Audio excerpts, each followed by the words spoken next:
Hey everybody, it's Wraith, and today I wanted to talk about what I'm going to call the great distraction of the digital age. Those who've been paying attention to my Facebook feed have known this has been coming for a little while. I actually started recording it the other day, but stopped just because it wasn't the right time. But I want to go ahead and get this recorded now. I'll probably go ahead and upload it while I'm in New England. We'll see. But ultimately, what made me want to do this video is I was watching Jacksepticeye's Let's Play of Death Stranding, and he was commenting on how uniting the nation wasn't about giving likes to people, giving virtual thumbs up to people. And I mean, obviously, this is something I've kind of had a lot of thoughts on for a while. And I mean, obviously, I'm uploading this to YouTube, I'm using Facebook, I'm using Twitter, etc. So it's not like I'm opposed to the digital age as a whole. I'm more or less opposed to how some people can misuse it, how some people are affected by it for thinking it's something that it's not. And ultimately, what I mean by the great distraction of the digital age is the digital is great. It allows you to do things that you can't normally do. You can talk to people hundreds of miles away, thousands of miles away, the other side of the world even. But I don't think that that can replace interpersonal, in-person communication, contact, things like that. And ultimately, I think that a lot of people think, I've got all these friends on Facebook, I've got all these followers on Twitter, I don't need real friends. That's not true. And I think that's why a lot of famous people get depressed. Because it's, hey, I have all these fans, why am I depressed? Well, how many friends do you have in person? How many people can you take time to just hang out with? For instance, I love where I live. I do. I love the dwelling I have, the neighborhood I'm in, the access I have to things since moving here. But the amount of people I have to hang out with is nothing compared to what I had when I was in school, for instance. And that's why, especially nowadays, I'm trying to make more of a point of spending time with people in person. Sure, I love gaming, but I like to play games with people I know, too. And a lot of people like playing online, and that's fine. I don't mind it. I enjoy it a fair amount. But I'd much rather have someone sitting next to me playing the game with me. And it's really not the same experience. So, like, I'll have a friend, like, I don't even mind, I will watch someone play a game and just talk to them about it as they're playing. And that's better to me than playing with some stranger online. And I think that's a lot of the reason that mobile games don't appeal to me very much, for long anyways, is because, yes, I've had games that I've played with family, with friends, but I burn out of it really quickly because it's not the same as being face-to-face with someone. It's not the same, and you saw a little bit of an example of this with my recent videos, where I had to play something other than my normal games just because I got burnt out. I can't do the same thing over and over and over again. I need a break. And that's why I started playing Smite, Rocket League, etc. And it's sort of the same in person, except when you're with someone, the experience is always changing. And that's partially just being able to read the other person's nonverbal communication and, oh, they're bored, I should switch it up. Oh, I'm bored, I should try and get them to switch it up, and things like that. And it's, you don't even try to do it. It's not like you're actively like, I'm bored, you need to talk about something else. No, it's, okay, yeah, that's fine. And then you watch TV, flick the channel, whatever. The other person, subconsciously in a lot of cases, will see that and switch it up without even thinking. And I think that's part of what makes being with someone in person so much better. And I think that's part of why long-distance relationships are such a futile effort in most cases. Not in all cases, obviously it works sometimes. But in most cases, it's like, yeah, it's great, I like talking to you, I like seeing you, but there's that tactile sensation that you need. And I'm not talking about strictly sexual or anything like that, but just like someone to hug, someone to pat on the shoulder or whatever, having them there, and even just the aura of that person next to you. And that's why I think a lot of people get so caught up in what it is to have people follow them on social media, like them there, etc. And I think they lose the point. Like, again, it is a great tool, but I think that we need to more prioritize actual in-person interactions. And even with video games, for instance, some games, and I'm just using this as a weird example, I don't really know if it fits, but some games I love watching. I liked watching Jack's Death Stranding playthrough. I wouldn't be playing it myself. It's a very different experience in person. And that's why, for instance, you can be like, oh, this game is amazing because I saw it on a couple of Let's Plays. And then you get it home played and it's boring. It's not interesting. And it's sort of the same general feel. And again, sort of going back to the whole long-distance relationship of you are talking to someone long distance and you're like, oh, that's an amazing person. Then you meet up with them in person, it's like, whoa, you are not who I thought you were. For instance, Billy Joel has a song called The Stranger, where he's talking about you fell in love with this person and now you're seeing someone you don't recognize. And there's a part of the song where he's talking about that person was always there, you just didn't see it. And then they took the mask off. And it's that sort of thing where I think it's great to have friends, it's great to have pen pals, things like that, but I would much rather someone right next to me. I would much rather have someone I can hug, I can talk to in person. And another thing that I run into a lot, especially with texting, is there's no emotion in texting. Now, you can use certain terminology to try and imply emotion, but it's amazing how many times I'll text someone and they'll get offended, and I was like, I was joking. Or that's not even what I meant, you're reading too far into it. But that's just it. They're reading it. Like me talking, I can inflect my voice. I can make it mean different things by how I say it. You can't do that in text. So you are entirely, what's the word I want to use? You are entirely dependent on them interpreting it how you meant it. And it kind of goes the other way too, in that you could have meant it the way they interpreted it. And then they got all offended. You're like, no, that's not what I meant. Yeah, it is. But you can easily twist it. No, that's not what I meant. Don't see it that way. And I don't know. Again, texting is a big part of today's day and age. But it goes even deeper than that. Because not only has the priorities all been skewed, because it's more, hey, I'll text you. Hey, I'll see you some other day. I'll just text you today. But additionally, it's nowadays you got people getting into car accidents because they're texting. It's distraction in so many more ways than just, oh, I'm going to prioritize talking to you on the phone over seeing you in person. It's, I'm going to prioritize talking to you on my phone over my safety on the road. So there's so many facets to the distraction. And it's amazing how swiftly this took over. Like, I've been watching videos lately and they're like, oh, well, the internet wasn't really available in 2002. And it's like, I could have sworn it was. But I mean, to an extent, it's like, you don't realize how quickly these things have developed. Like, it wasn't all that long ago that MySpace was king. And MySpace is, like, gone now. And now it's all Facebook and Twitter. And Facebook is being shunned now. Now it's largely Twitter. And, like, do you even recall when that happened? I don't. I mean, I remember having a MySpace, and then it was like the next day it was gone. I recall having days where I didn't really have internet, and I had dial-up, so it made that really irritating racket noise whenever you connected to the internet. And then all of a sudden, nowadays, it's, oh, the internet connects immediately. And you immediately have access to the entire World Wide Web of knowledge. And I think even that, for instance, is a great distraction, because it's like, I don't need to go to school, I've got Google. But there's a difference between having knowledge and having the practicality of how to use it.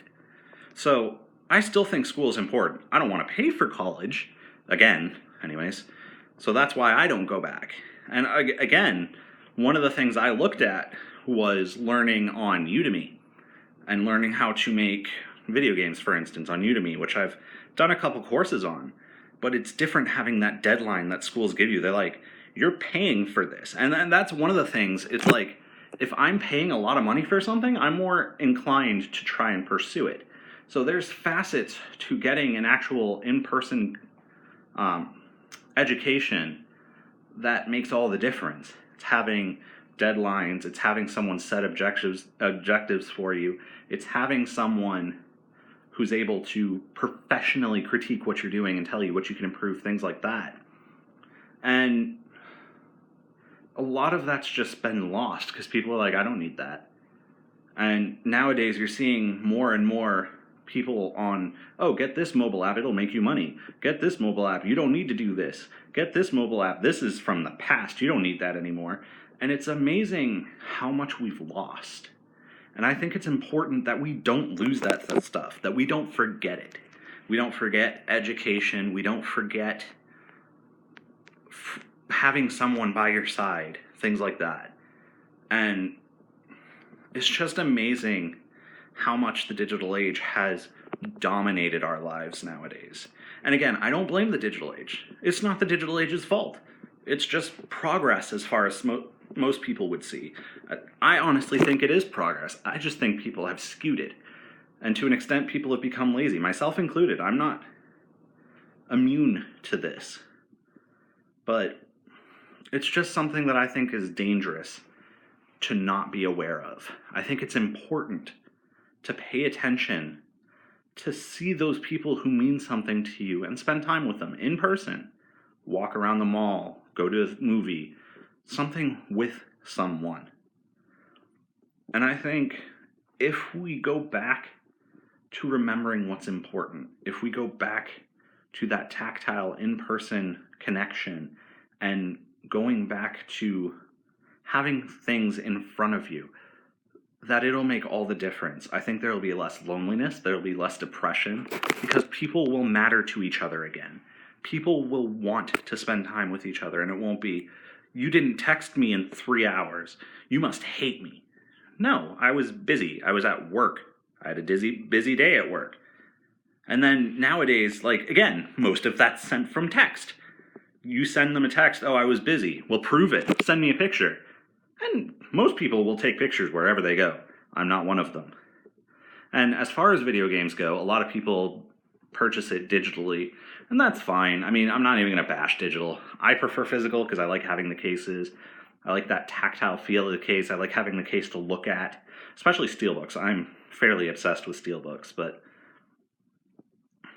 it's just, like, I make a point of, yes, I love watching videos, I love watching YouTube, I love making YouTube, and all of that, but I surround my house with things I love, like physical things that I can, like I've got a statue of some wolves over here, if I can bring it over here, like these guys, they're beautiful, I love them, but it's in person, and even that, it's a small thing, and it doesn't compare, but I think it's important to realize that the physical should be more important than the digital, and it always should be.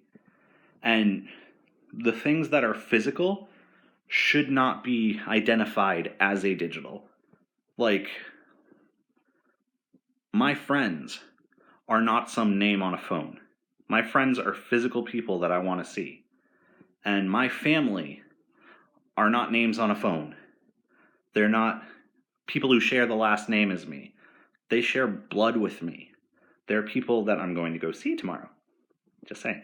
Anyways, but I just don't want to see this trend continue where the digital saps out the real from life.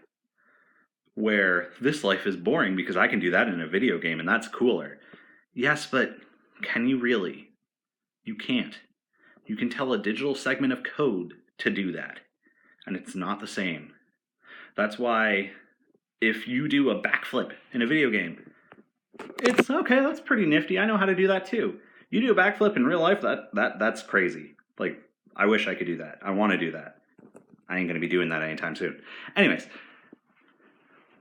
it's just, I felt it was important, because initially, like I said, I was planning on talking about not so fast food. This was more important because this has more meaning to it.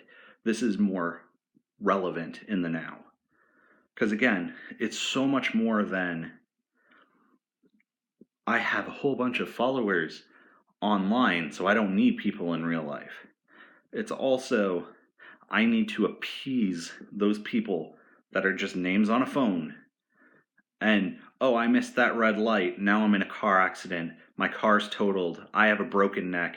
I might not make it through the night. And I don't know how our priorities got so skewed. And again, I'm not innocent. I've done it too. So this is just as directed at me as it is at everybody else. But I really want people to be able to look at that person that you're texting right now and go, hey, want to meet up? Want to hang out and go do something? And even possibly while you're hanging out with them, turn off the phone because you know you're going to have people texting you. And sure, they may be like, why didn't you answer me? I was with a friend. I was focusing on them. Because imagine you go to dinner with a friend you haven't seen in years. You whip out your phone, you start texting someone else, and just have your nose crammed in your phone the entire time. I can almost guarantee you that friend is not going to want to hang out with you again. Because why did I hang out with you if all you were going to do is have your nose in the phone? I wanted to hang out with you, not your phone. And I think that's what matters. I think we need to take more time to spend time with each other. And I know that nowadays economics are hard. Making money is hard, and I think it applies to work too. I think it is important to take time from work, set time aside to just enjoy life. Spend time with someone, go out and do something. Enjoy what the world has to offer, not the virtual world that you've got on your television. Because the world out there can be just as amazing as the one on your screen if you let it be, if you go and pursue that. And I know that takes money. I get that. And work's important, money's important, paying the bills, etc. But don't let paying the bills, don't let, oh, I offended my friend because I didn't text them back immediately. Don't let that take away from your life. Don't let that take the enjoyment out of your life. So, I think I may do a sequel to this, depending on if I have more to say, but I think I'm going to go ahead and end this one here. Just remember, the people on your phone have faces, and the people all around you, they want the same things you do for the most part. They want to be loved, and they want that tactile communication with you. They want to feel the presence of a friend, because it's, again, so much different. Like someone says, hey, have a good day. Okay, yeah, thanks for that text. Or they give you a hug and is like, hey, have a great day. Can't wait to see you again. That means so much more. And I just hope, I know this is a short little video. It's not going to do much in the grand scheme of things, but I hope it helps at least one person to go back out there and seize what makes them happy. And it'll help one person be like, oh, I felt alone all this time, but I'm going to invite one of my friends to come over, and we're going to enjoy the day together. And from there, our friendship will grow, and we'll spend more time together. Things like that. Because I know me, I spend so much time pushing people away. Oh, we'll just text. I don't want to hang out. Things like that. But it's important to have someone there by your side. Because I know I felt really lonely spending all this time. I was texting people all the time. That was fine. But it wasn't until I started reuniting with lost friends, spending time with them, hanging out with them, that I really began to enjoy life again. And I think that's what matters. So go ahead, set some time aside, spend it with friends, spend it with family. Don't let life get in the way of enjoying life. And if things get boring, You're playing a series of games you're tired of playing. Switch it up. Do something new. Don't do something dangerous, obviously. I mean, to an extent. Be safe, be smart, etc. But don't let yourself become complacent with the norm. Don't let yourself convince yourself that you have to be lonely, because that's just how it is. You have to spend every waking minute making money, otherwise you're not going to be happy. Money doesn't make you happy. Sure, it can get you to do things that will make you happy, but there's so much more to it than that. So, from me to you, just get out there, enjoy life, and enjoy each other's company. I appreciate taking the time to come and see this video. If you liked it, if you could go ahead and leave a like, I would definitely appreciate that. If you want to be kept up to date with when I release new content, if you could go ahead and subscribe and hit that little bell icon, just lets you know when I release new videos. If you know other people who could enjoy or benefit from this content, if you could go ahead and share it, just helps people see the things they want to see. And I hope you have a great one.